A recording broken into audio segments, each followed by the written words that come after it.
இலங்கையில் நடந்த போரானது பயங்கரவாதத்துக்கு எதிரான போராம் என்று சர்வதேச விசாரணைகள் எதுவும் எடுத்துக்கொண்டால் இந்த மத குருக்கள் இறுதி கட்டத்தில் நடந்தது ஒரு இன அழிப்பு என்ற ரீதியில் 30 வருட கால யுத்தமானது வந்து ஒரு இனக்குழுவை அடக்கி ஆள்வதற்காக மேற்கொள்ளப்பட்டது.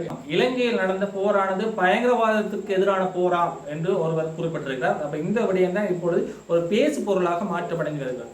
தமிழ் மக்கள் பாரிய அளவில் நம்பிக்கை கொள்பவர்கள் யார் என்று பார்த்தால் இந்த மதக்குருக்கள். இந்த மதக்குருக்கள் வந்து எப்பொழுதுமே பக்கசார்பின்றி பயணிப்பவர்கள் என்ற ஒரு நம்பிக்கையில் காணப்படுகிறது. உலக நாடுகள் இந்த சர்வதேச விசாரணைகள் எதுவும் எடுத்துக்கொண்டால் இந்த மதக்குருக்களுடைய கருத்துக்கள் முக்கியத்துவம் பெறும்.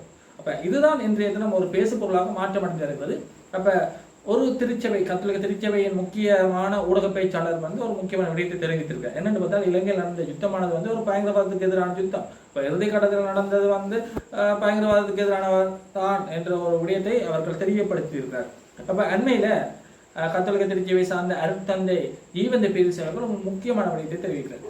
இப்போ இறுதி கட்டத்தில் நடந்தது ஒரு இன அழிப்பு என்ற ரீதியில் தன்னுடைய கருத்தை வெளியிட்டிருக்கிறார். அதே நேரத்தில் 30 வருட கால யுத்தமானது வந்து ஒரு இனக்குழுவை அடக்கி ஆள்வதற்காக மேற்கொள்ளப்பட்டது என்ற ரீதியில் தன்னுடைய கருத்தை தெரிவிக்கிறார். இதற்கு ஒரு பாரிய ஒரு கண்டனத்தை தெரிவித்திருக்கிறார்கள். யார் இந்த அறிக்கை யார் இதனை தெரிவித்திருக்கிறார்கள் என்று பார்த்தால் கத்தோலிக்க திருச்சபையின் தேசிய சமூக தொடர்பு பணிப்பாளர் அருட்தந்தை ஜூட் கிறிசாந்த பெர்னாண்டோ என்பவர் வந்து தன்னுடைய சிறப்பு அறிக்கையினூடாக இந்த விடயத்தை தெரிவித்திருக்கிறார்.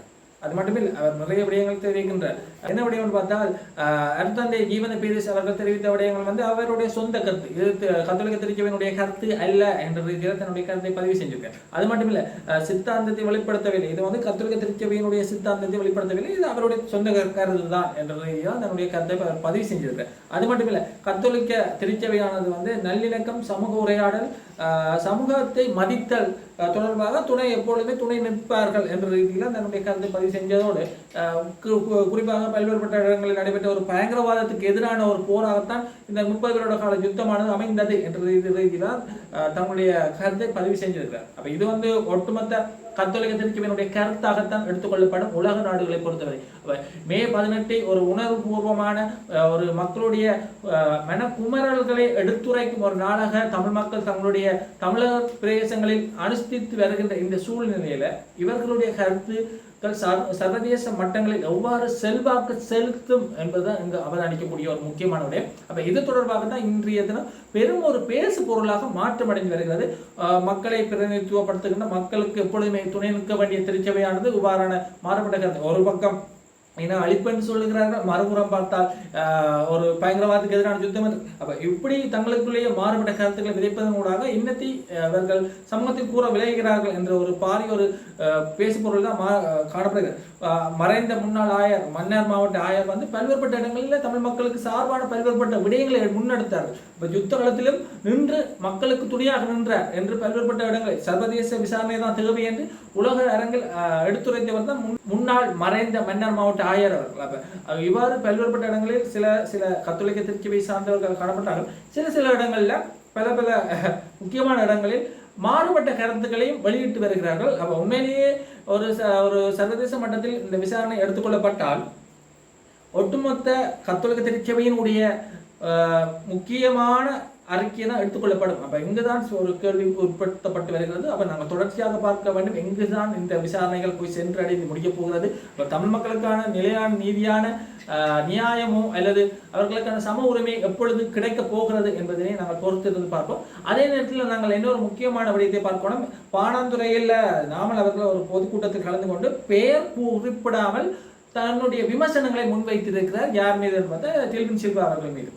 என்ன யாழ்ப்பாணத்தில் டில்வின் சில்வா அவர்கள் ஒரு முக்கியமான விடயத்தை தெரிவித்திருந்தார். இந்த மாகாண சபை தேர்தலான இப்பொழுது நடைபெறாது, இந்த வருடம் நடைபெறாது, அடுத்த வருடம் வேணுமா என்றால் எந்த ஒரு பிரச்சனை வராவிட்டால் நடைபெறும் என்ற ரீதியில் தன்னுடைய ஒரு அறிவித்தலை தெரிவித்திருந்தார் யாழ்ப்பாணத்தில். அப்ப இதற்கு தான் பாரிய ஒரு கண்டனத்தையும் அல்ல பாரிய ஒரு எதிர்ப்பலையும் காட்டி வருகிறார் நாமல் அவர்கள். அப்ப அவர் தெரிவித்த விடயம் என்றால் தேர்தல் எப்பொழுது நடைபெறும் என்பதை வந்து நாடாளுமன்றமும் தேர்தல் ஆணைக்குழுவும் தான் முடிவு எடுக்கணும்.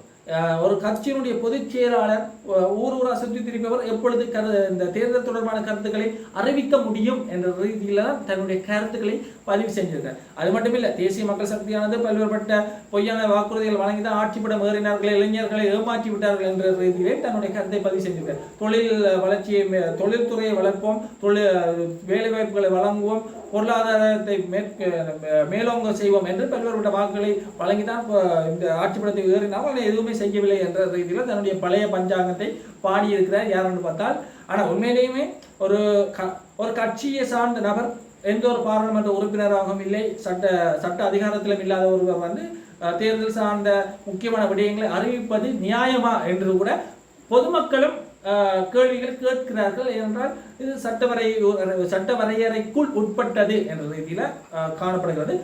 நாமல் அவர்கள் இந்த விமர்சனத்தை முன்வைத்தாலும் பல்வேறுபட்ட இடங்களிலும் இது ஒரு பேசு பொருளாகத்தான் மாற்றம் அடைந்து வருகிறது என்பதையும் நாங்கள் ஏற்றுக்கொள்ளத்தான் வேணும். அதே நேரத்தில் கிட்டத்தட்ட 6 தடவைகள் பிரதமராக இருந்த ரணில் அவர்கள் என்றுமே நிலையாக ஆட்சி செய்யவில்லை, இடையில் குழப்பப்பட்டது. அதே நேரத்தில் ஜனாதிபதியாக கூட அவர் வந்தாலும் மக்களின் விருப்பத்துடன் அவர் வரவில்லை, பின்வாசலால் வந்தார் என்றுதான் கருதப்படுகிறது. இப்ப இந்த சூழ்நிலையில தான் மக்களால் நிராகரிக்கப்பட்ட ஒரு நபரிடம் செல்ல வேண்டிய அவசியம் மக்களின் பூரண ஆதரவு பெற்ற தேசிய மக்கள் சக்தி இல்லை என்ற ரீதியிலும் பார்க்கப்படுகிறது. அதே நேரத்தில் ரணில் அவர்களுக்கு ஆட்சிப்படம் ஏறும்போது, ஜனாதிபதியாக ஆகும் பொழுது இந்த மேற்கத்திய நாடுகள், இந்தியா போன்ற நாடுகள் எல்லாம் ஆதரவு தெரிவித்திருந்தார். IMF கூட பல்வேறுபட்ட ஒரு IMF முக்கியமாக அவர் ஒப்பந்தத்தின் விளைவுதான் நாடு வந்து கொஞ்ச காலம் சீராக இயங்கியது. அந்த IMF-ஐ முழுமையாக எதிர்த்தவர்கள் JVP-னர் என்று கூட காணப்படுகிறது. ஆனால் இந்த IMF உதவியுடன் நாட்டை கட்டியெழுப்பி வருகிறார்கள் JVP-னர். அப்ப இதெல்லாம் ஒரு பேசுபொருளாக இருக்கும் பொழுது ரணில் மீது ஒரு பாரிய ஒரு விமர்சனம் இருக்கிறது என்று பார்த்தால், நாட்டினுடைய அந்நிய செலவாணியை பேணுவதற்காக எந்த ஒரு இறக்குமதியும் செய்யாமல் வாகனங்களை கட்டுப்படுத்தி தான் அவர் இறக்குமதி செய்து வந்தார். மீளவும் கடன் அடைக்கப்பட்டதா இல்லை என்ற ரீதியிலும் பார்க்கப்படுகிறது. ஆனால் இப்ப இருக்கிற அரசாங்கத்தில் ஒரு தெளிவான ஒரு குறிக்கோள் காணப்படுகிறது. கடனை யாருமே செலுத்த முடியாத கடன்களை அதிக அளவில் செலுத்தி இருக்கிறார்கள். அதே நேரத்தில் ஊழல் இல்லாத அரசாங்கமாகவும் காணப்படுகிறது என்ற ஒரு நம்பிக்கை மக்கள் மத்தியில் தேசிய மக்கள் சக்தி மீது இருக்கிறது. அதே நேரத்தில் அவர்களிடம் தெளிவான ஒரு கோட்பாடு இருக்கிறது. ஐரோப்பிய நாடுகள் மற்றும் மேற்கத்திய நாடுகள் அவர்களுக்கு ஆதரவாக இருக்கிறார்கள். இந்த தேசிய மக்கள் சக்திக்கு இந்தியா போன்ற நாடுகளும் அவர்களுக்கு முழுமையான ஆதரவை வழங்குகிறார்கள் என்றுதான் பார்க்கப்படுகிறது. இப்ப இந்த சூழ்நிலையில இந்த பொருளாதார நெருக்கடி, தற்போது உருவாகியிருக்கிற இந்த பொருளாதார நெருக்கடியானது இலங்கையை மட்டுமில்லை, உலக அளவில் பாதிக்கக்கூடிய ஒரு செயற்திட்டம் தான். அப்ப இதற்கு இலங்கை மக்கள் என்றுமே இவர்களுக்கு எதிராக செயற்பட மாட்டார்கள். அப்ப அரகல போராட்டம் அதை இன்னொரு தடவை உருவாகாது என்றுதான் அரசியல் ஆய்வாளர்கள் தெரிவிக்கிறார்கள். இப்ப இலங்கை மக்கள் பூர்ணமாக விளங்கிக் கொள்கிறார்கள். தற்போது ஏற்பட்டிருக்கிறது உலக ரீதியிலான ஒரு பாதி மாற்றம் தான். இலங்கையை மட்டுமே அது பாதிக்கவில்லை. கடந்த காலத்தை போல முற்றுமுழுதாக பெட்ரோலோ அல்லது எரிபொருளோ இல்லாமல் போகவில்லை. மக்களுடைய அடிப்படை தேவைகளை பூர்த்தி செய்யக்கூடிய பொருளாதார கட்டமைப்பை சீர்குலையவில்லை. இப்பொழுது ஏற்பட்டிருக்கிறது உலக ரீதியிலான ஒரு மாற்றம் தான். கிட்டத்தட்ட இந்தியா பிரதமர் கூட தங்கம் வாங்காதீங்க, வெளிநாட்டுக்கு பயணம் போகாதீங்க, தேவையற்ற பயணங்களை தவிர்ங்கள், எரிபொருளை மிச்சப்படுத்துங்கள் எல்லாம் தெரிவிக்கிறார். அப்ப இந்தியாவிலேயே இவ்வாறு ஒரு கட்டுப்பாடு இருக்கும்போது இலங்கையில் இருப்பது சரிதான் என்ற ரீதியில் பார்க்கப்படுகிறது. அதே நேரத்தில் ரணில போன்று வாகன இறக்குமதி முற்றாக நிறுத்தவில்லை இவர்கள். அப்ப அதிக அளவிலான வரிகளை பெற்று நாட்டை கட்டி எழுப்புகிறார்கள்.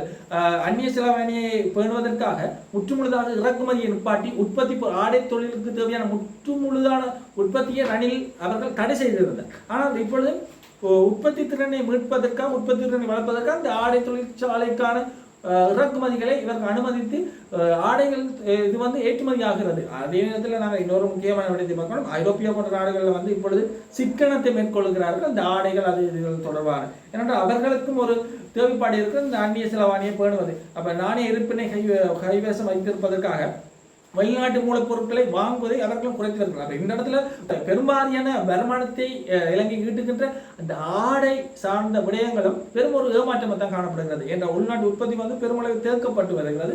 இந்த ஏற்றுமதி பொருட்கள் எல்லாம் இலங்கையில் தேங்குகிறது என்ற ரீதியில் காணப்படுகிறது.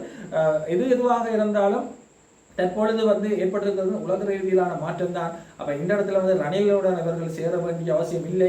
இது ஒரு திட்டமிட்ட ஒரு ரீதியில பரப்பப்படுகின்ற ஒரு முக்கியமான விஷயம். வருகின்ற மாதங்களில் சில கைதுகள், முக்கியமான கைதுகள் நடைபெறலாம். இந்த கைதுகளை மழுந்தெடுப்பதற்காகவும் மக்களை ஏமாற்றுவதற்காகவும் இந்த அரசாங்கத்தின் மீது நம்பிக்கையற்ற தன்மை உருவாக்குவதற்காக சில கைகூலிகள் செயற்படுவதாக தான் இந்த அரசியல் ஆய்வாளர்கள் தங்களுடைய கருத்துக்களை பதிவு செய்து வருகிறார்கள். அப்ப தொடர்ச்சியாக பார்ப்போம் என்ன நடக்க போகிறது. இதே நேரத்தில் மத்திய வங்கியானது ஒரு முக்கியமான அறிக்கையை வெளியிட்டிருக்கிறது.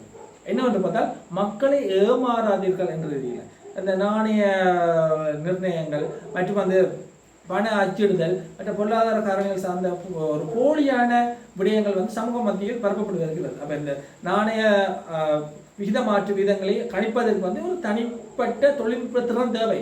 அப்ப அதனை சரியான முறையில் விளங்கிக் கொள்ள வேண்டும். ஆகவே மக்கள் ஏமாறாதீர்கள், பொய்யானவர்கள் உங்களை ஏமாற்ற முயல்கிறார்கள், தேவையற்ற விடயங்களை பரப்புகிறார்கள். அப்ப மக்களை அவதானமாக இருங்கள், மக்களை ஏமாறாதீர்கள் என்ற ஒரு சிறப்பு எச்சரிக்கையை இந்த மத்திய வங்கி வெளியிட்டிருக்கிறது. அப்ப அதனையும் நாங்கள் இங்கு தெரிவித்துக் கொள்கிறோம். காலப்போக்கில் பார்ப்போம் என்னதான் நடக்க போகிறது இலங்கை திருநாட்டில். நன்றி, வணக்கம்.